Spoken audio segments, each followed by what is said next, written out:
সকাল থেকে কাজ করে করে আজকে এত থকে গেছি, বাইরে বেরিয়েছি আড্ডা মারতে। এইবারে বাইরে বেরোলাম একটু, আর এই একটা ফুল নিয়ে আসছিল ওখান থেকে একজন, হাত থেকে টেনে নিয়ে নিলাম। এটা এত ভাল লাগছে। এই যে আবার যার ফুল সে নিতেও চলে এসছে, এই যে নিয়ে চলে গেছে, মুখ দেখাবে না।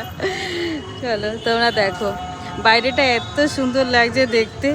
এখানটা সবাই চলে আসে, প্রায় লোকই চলে আসে রোজ বিকেল হলে পরে আড্ডা লাগাতে। এখানটা এত ভিড় থাকে, আমরাও মাঝে মধ্যে বেরিয়ে দেখি, ভালোই লাগে দেখতে।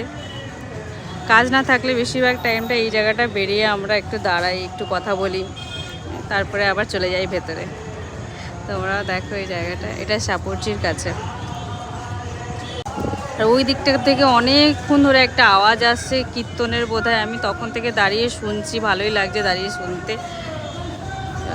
এবার আবার ভেতরে চলে যাব একটু পরে।